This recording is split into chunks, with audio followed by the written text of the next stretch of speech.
ladies and gentlemen.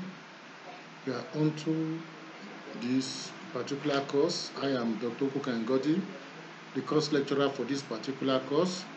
And today we'll be talking about, that is week 5, we'll be talking about units 9 and 10 of this particular course. And at the end of this unit 9 and 10, the students shall be able to discuss different types of people in every community based on their reaction to changes. They should be able to differentiate between concepts pertaining to adoption among people. They should as well be able to explain the characteristics of different adopters categories.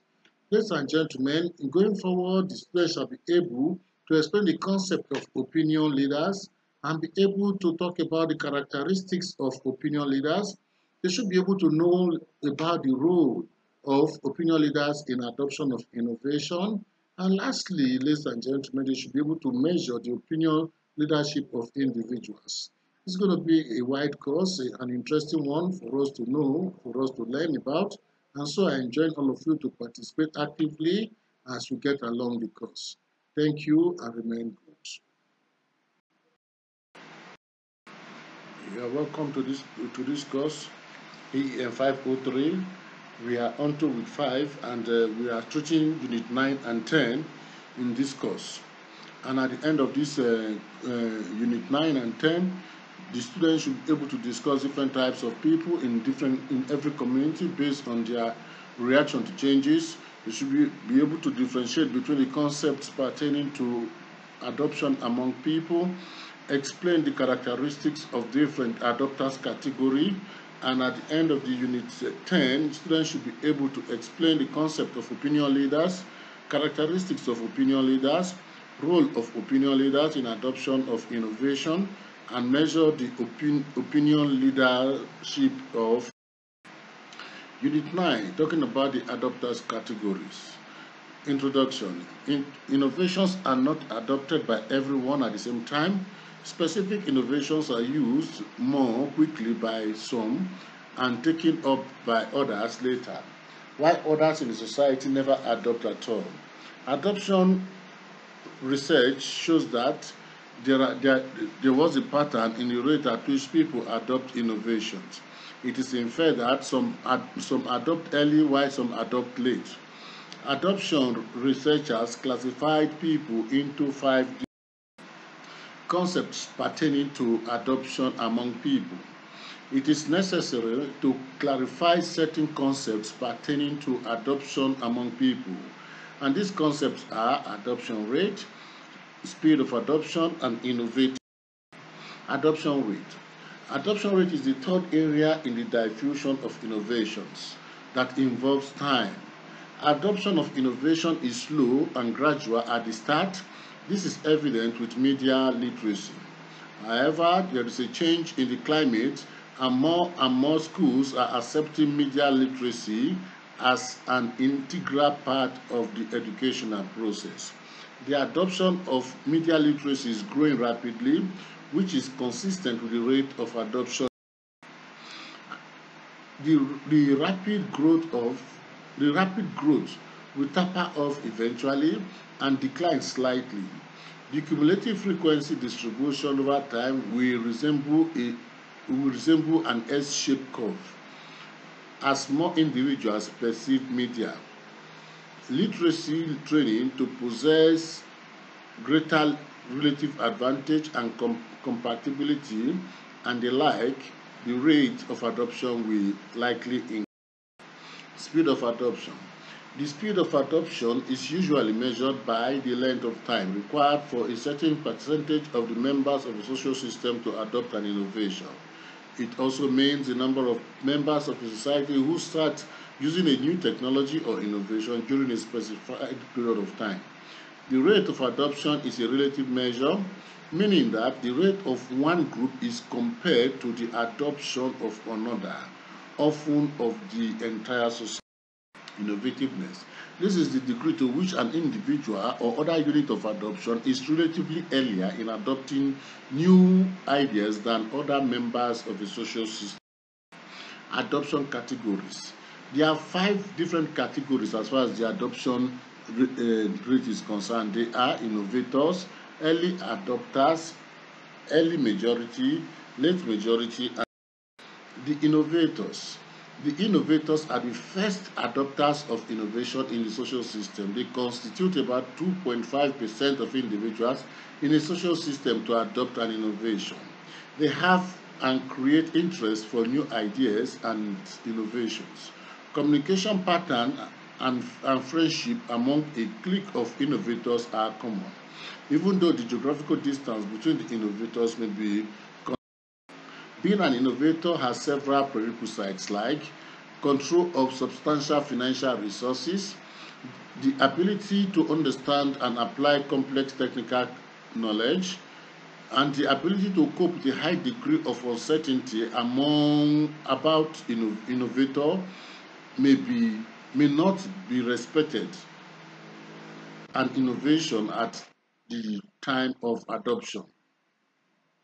Though at though and through this, members of the social system become part of the innovation and they will truly belong. Early adopters, which is the second category. The early adopters are people who constitute about 13.5% of the individuals in the social system that adopt the innovation, and they form more integrated part of the local system than the innovators are. Of course, the early adopters live within the local communities and they have the highest degree of opinion leadership in most systems. Potential adopters look to early adopters for advice and information about the innovation. The adopter category is generally sought by change agents as a local missionary for speeding the diffusion process. They serve as role model, and of course they are well respected by their peers. To a very large extent, this category of people must make judicious innovation decisions, and of course the early adopter decreases uncertainty about a new idea by adopting it and then conveying a subjective evaluation of the innovation to near peers through interpersonal. The third one, which is early majority. The early majority constituted 4% of the individuals in a system to adopt an innovation. The early majority adopt new ideas just before the average member of a social system, and the early majority interacts frequently with their peers. They seldomly hold positions of opinion leadership in a system, and the early majority's unique position between the very early and the relatively late to adopt, and this makes them an important link in the diffusion. Going further, they provide interconnectedness in the system's interpersonal networks. The early majority are one of two most important, most numerous adopter categories. They make up 1/3 of the members of the social system. The early majority may be deliberate for some time before completely adopting a new idea. And of course, they follow with deliberate willingness in adopting innovations. The fourth one, which is the late majority constituted 4% of the individuals in the system. The late majority adopt new ideas just after the average member of the social system.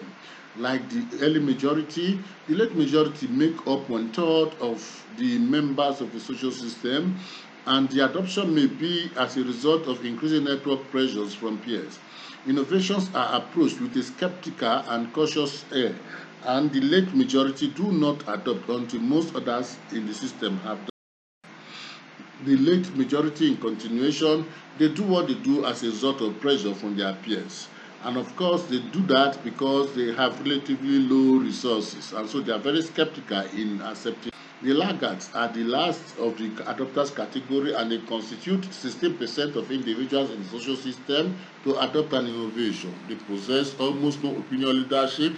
The laggards are the most traditionally minded of all adopters category. The laggards participation in the social system is very low, and they are very low in their education and contact with people, and of course exposure to The point of reference for the laggards is the past. The laggards tend to be suspicious of innovations and change agents. They feel rational for their level of resistance because their resources are quite. Unit 10, opinion leadership. The key, talking about the introduction of opinion leadership, key aspect of understanding how the social system affects diffusion is that social systems have prestigious hierarchies. This is because some persons or organizations are more influential than others. To effectively gain adoption of a new technology, the change agent must know how to identify opinion leaders in the social system. With opinion leaders, innovation adoption is easier. Opinion leaders are informal leaders that are able to influence. Opinion leaders, in continuation, these opinion leaders are individuals who receive information from the media and pass it along to other members of the social system or their peers. The opinion leader is the agent who is an active media user and who interprets the meaning of media messages or content for lower-end media users. Typically, the opinion leader is held in high esteem by those who accept his or her characteristics of opinion leadership. The first there is they have external communication. The second is that there is accessibility. They are accessible. The socio-economic characteristics of the opinion leaders are quite higher.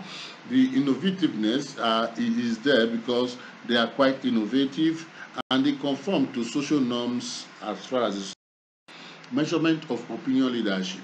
There are different methods used in 4 different methods used in measuring opinion leadership, and the first one here is a socioeconomic sociometric method, please. This sociometric method is a way of measuring the degree of relatedness among people. Measurement of relatedness can be useful not only in assessment of behavior within groups, but also for interventions to bring about positive change and for determining the extent of change. Sociometry can be a powerful tool for reducing conflict and improving communication. The second way of measuring opinion leadership is key informant rating. The key informant rating method is based on obtaining information over time from a community resident who is in a position to know the community, and of course the key informant rating process involves collect qualitative in-depth information from a wide range of people, collect information about a pressing issue or problem in the community, understand beliefs and motivations, understand sensitive topics, and get the story behind a participant. The third is the self-designating method, and the self-designating method involves the change agent to select individuals to identify themselves as being influential on school-related issues. The approach has an advantage of getting input or influence from community members, but also on the other hand, it has a disadvantage of having persons who might have, in one way or the other, over or underestimate their influences on others. This allows people's beliefs about their capabilities to produce designated levels of performance that exercise influence over events that affect their life. And the fourth is true observation. There is no substitute for observing social action within the community. Some opinion leaders are not located at the center of communication network, but prefer by their personality by others. Also, reputation can be misleading. Observation, because of course related to lodging, food, and travel, is the most expensive of the techniques described here, but it is also the most. Conclusion: the willingness to adopt an innovation varies among people in a given social system, and so through these social characteristics, it becomes very possible, it becomes easy for categories to be created among people. And going further, there are opinion leaders who are influential in spreading either positive or negative information about an innovation. and that is to say, opinion leaders truly exist as far as our communities are. With that, we come to the end of this class, and here we have some tutor and marked assessment for the students to go through and have an idea about, and this will help in creating an in-depth knowledge to the course. I say thank you for